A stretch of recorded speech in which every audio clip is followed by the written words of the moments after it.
कोमल. मैत्रिणींनो, आतापर्यंत तुम्ही तांदळाच्या भाकऱ्या बघितल्यात पाण्यावर थापलेल्या. नाचणीची भाकरीसुद्धा मी दाखवलेली आहे पाण्यावर कशी थापायची ती.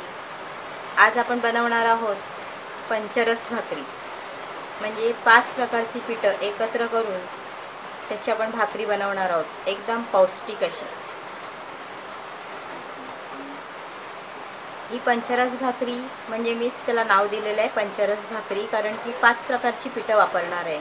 त्याच्यासाठी तांदळाचं पीठ, ज्वारीचं पीठ, बाजरीचं पीठ, नाचणीचं पीठ आणि वरीचं म्हणजे भगरचं पीठ. मी 5ही प्रकारची पिठं वापरणार आहे. तर याच्यासाठी मिक्स पिठाची भाकरीसुद्धा म्हटलं जातं किंवा मल्टीग्रेन भाकरीसुद्धा म्हटली जाते. आता मी 4 प्रकारचे पीठ घेतलेले आहेत.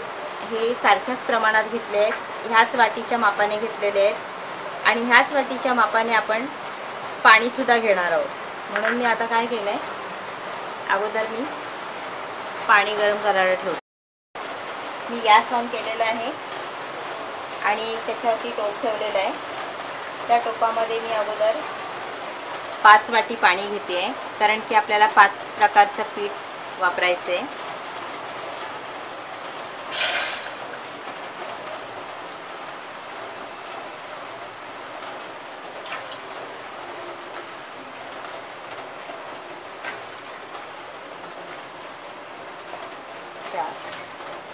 आणि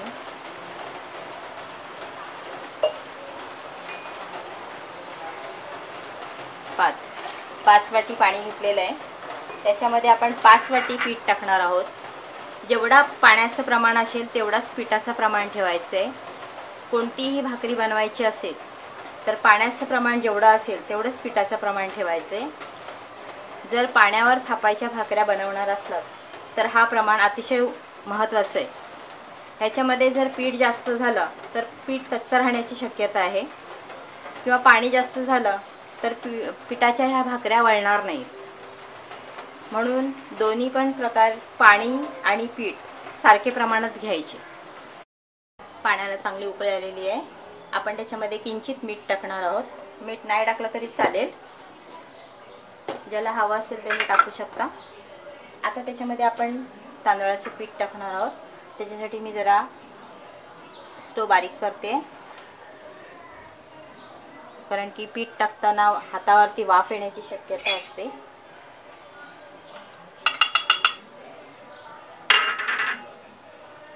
तांदळाचं पीठ, ज्वारीचं पीठ, बाजरीचं पीठ आणि नाचणीचं पीठ, त्यातच आपण वरीचं पीठ पण टाकणार आहोत.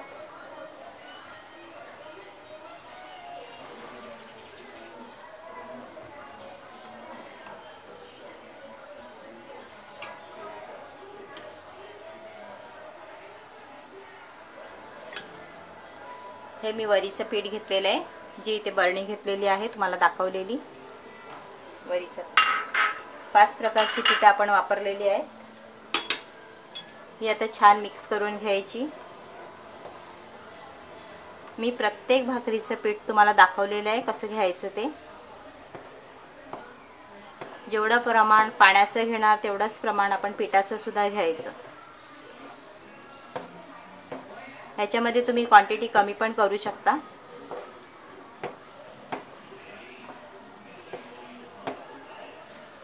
पण जर तुम्ही पिठाची क्वांटिटी कमी केली तर पाण्याची सुद्धा कमी करायला हवी. सर्व मिश्र पीठ एकत्र करायचे, 1-1, 2-2 चमच घेऊन, आणि जेवढा वाटी होणार ते पीठ तेवढा वाटी पाणी वापरायचं. आता हे पीठ आपलं छान मिक्स करून झालेलं आहे. हे मी थंड करायला ठेवते एका साईडला. त्याच्यासाठी मी गॅस बंद करते आणि हे पीठ साईडला उतरून ठेवते.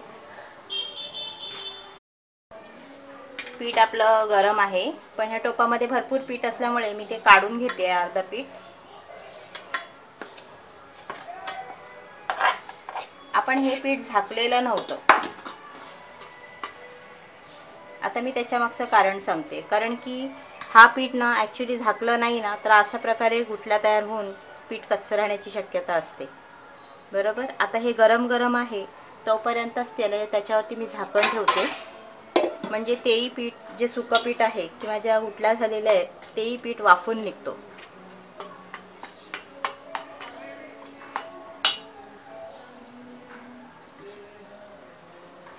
आणि मग असंच्या असं थंडगार झाले ना मग ह्या पिठाचे गुठल्या तयार होऊन भाकरी व्यवस्थित तयार होत नाही. आता हे मी असंच रूम टेम्परेचरमध्ये थंड करते जशी आपण नेहमीची भाकरी बनवतो. पण साधारण कोमट असतानाच हे पीठ मळून घ्यायचं. पाण्यावर थापायच्या भाकऱ्या ज्या असतात त्याचं पीठ साधारण गरम असतानाच मळून घ्यायचं. हाताला चटका लागेल अशा परिस्थितीत मळायचं नाही. पण आपल्या हाताला जेवढा गरम सहन होईल तेवढाच गरम असताना मळून घ्यायचं. एकदम गार केलं तर मात्र गुठल्या होतील.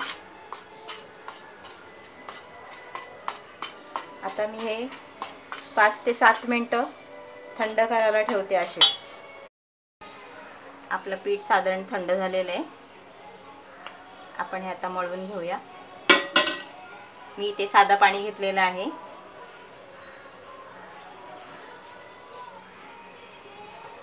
आपलं नेहमीचं थंड पाणी घेतलेलं आहे आणि मी हे पीठ मळून घेते. कारण की पीठ हे आता साधारण कोरडं झालेलं आहे त्याच्यामुळे त्याच्यावरती थोडंसं पाणी शिंपडायचं असं, किंवा गरम असेल पीठ तर तेव्हासुद्धा पाणी जरा शिंपडून घ्यायचं म्हणजे हाताला चटका लागत नाही आणि चांगला मिक्स होतो. जास्तसुद्धा पाणी वापरायचं नाही पीठ मळताना. जेवढा बाइंडिंगसाठी लागेल तेवढाच पाणी वापरायचं.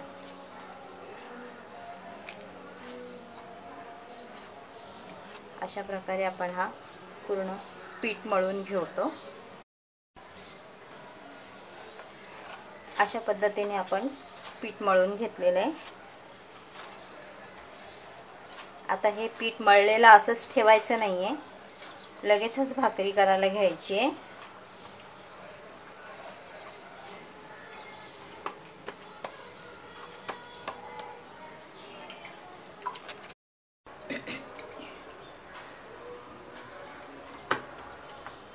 आपण आता भाकरी बनवणार आहोत.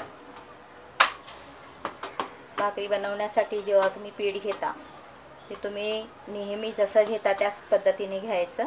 जेवढी गोळी घेता तशी. लहान बनवायची असतील तर लहान घ्यायची आणि मोठ्या बनवायच्या असतील तर मोठी घ्यायची. दोन्ही हाताला पाणी लावायचं. जशी मी तांदळाची भाकरी बनवली आहे, नाचणीची बनवली आहे, तुम्ही पाहू शकता व्हिडिओजमध्ये. त्याच पद्धतीने आपण ही मल्टीग्रेन म्हणा किंवा पंचरस भाकरी म्हणा, मिश्रपिठाची भाकरी म्हणा आपण बनवतो.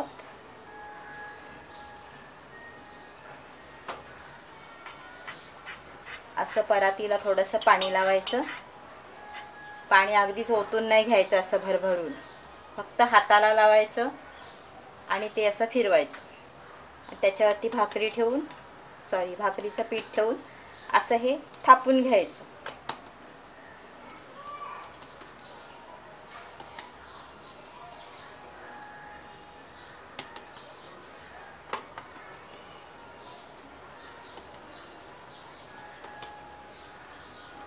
आमच्याकडे जास्त करून तांदळाच्याच भाकऱ्या बनवल्या जातात आणि नाचणीच्या. तर पौष्टिकपणा हा सर्वच धान्यामध्ये असतो, म्हणून मग हे मी मिश्र पिठाच्या भाकऱ्या पण बनवते. त्याच्यासाठी मी दरवेळेस ज्वारी, बाजरी, नाचणी 1-1 किलो वापरते आणि तांदूळ वापरते. त्याच्यामध्ये सर्व समप्रमाणात वापरून त्याच्या मी भाकऱ्या बनवते. अशा प्रकारे भाकरी थापून घ्यायची. जर भाकरी चिटकायला लागली तर पुन्हा आपण असं थोडंसं हाताला असं पाणी लावायचं आणि ते परातीला फिरवायचं.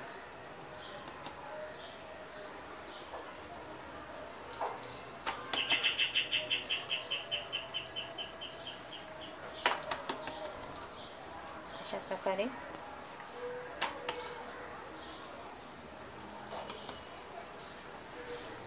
आपली ही भाकरी तयार आहे. तवा आपला गरम झालेला आहे छान असा. त्याच्यावरती मी टाकते.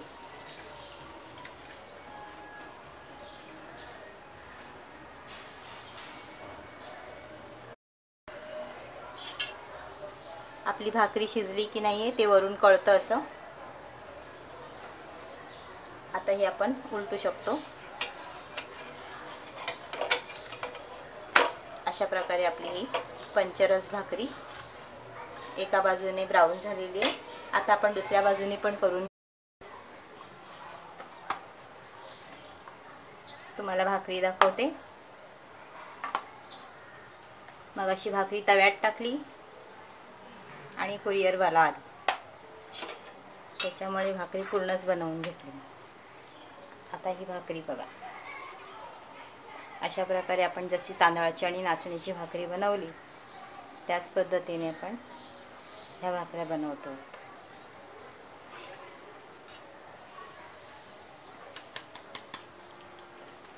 अशा पद्धतीने थापून घ्यायचं.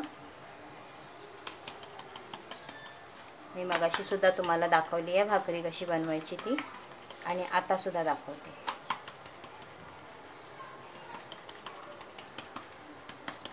जर आपण तांदळाची भाकरी थापून बनवतो तर तांदळाचे मोदकही व्यवस्थित येतात. आता ह्याची बॉर्डर फाटते का बघा.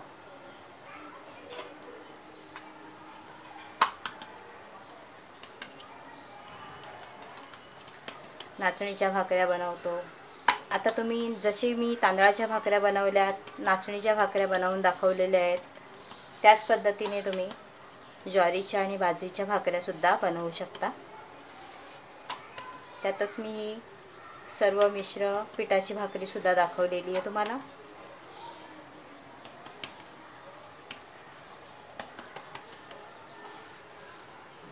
ह्या भाकऱ्या अतिशय पौष्टिक असतात, त्याच्यामुळे लहान मुलांना दररोज एक भाकरी दिलीत खायला ना तरी उत्तम.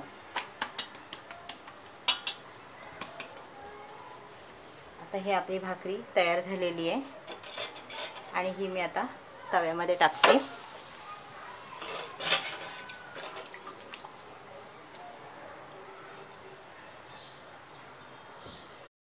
आपली ही भाकरी शिजते आहे, तोपर्यंत मी तुम्हाला दुसरी भाकरी सुद्धा बनवून दाखवते. एक भाकरी शिजत असताना आपण दुसरी भाकरी झटकन वळवू शकतो.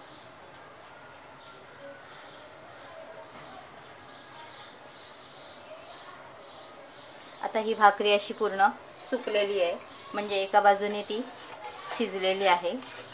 आपण बघूया पलटी करून.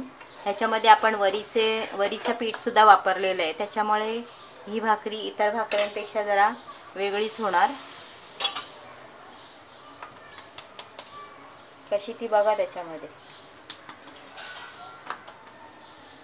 तर वरीची भाकरी ही कडक होते, एकदम सॉफ्ट राहत नाही. इतर पिठाला सुद्धा ती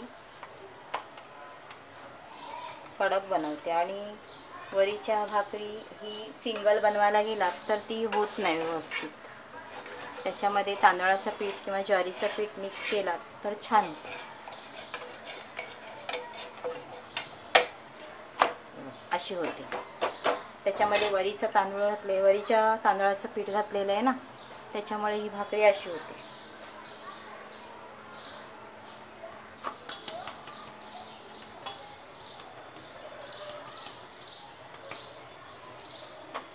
आता मी ही भाकरी पण अशी वळवून घेते.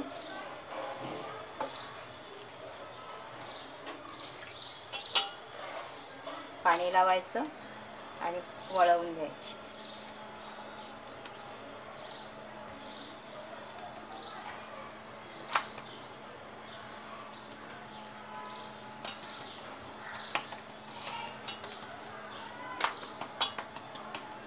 आता ही भाकरी आपली बनवून झालेली आहे, पण ही भाकरी अजून आपली शिजलेली नाही आहे.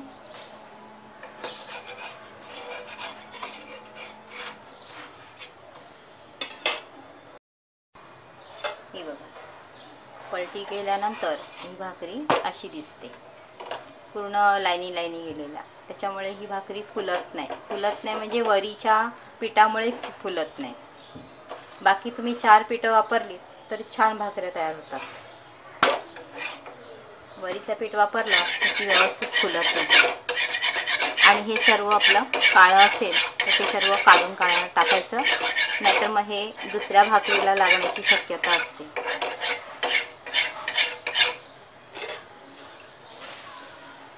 त्याच्यानंतर आपण ही आता बनवलेली भाकरी ही टाकणार आहोत. अशा प्रकारे आपण ह्या भाकऱ्या बनवून घेतलेल्या आहेत. आता ही भाकरी शिजेपर्यंत थांबायला लागेल. आपण ही भाकरी वळवूया.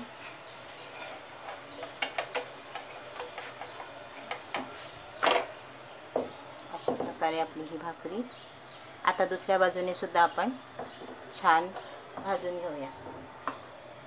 आपल्या दुसऱ्या बाजूने झाली आहे का भाजून, छान झाली आहे. तर दुसऱ्या बाजूने पण आपण छान शेकवून घेऊया.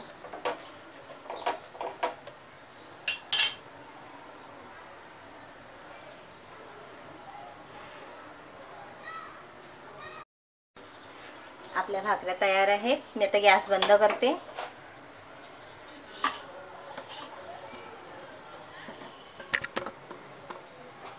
अशा प्रकारे आपल्या मल्टीग्रेन भाकरी, पंचरस भाकरी किंवा मिक्स पिठाची भाकरी आपली तयार आहे.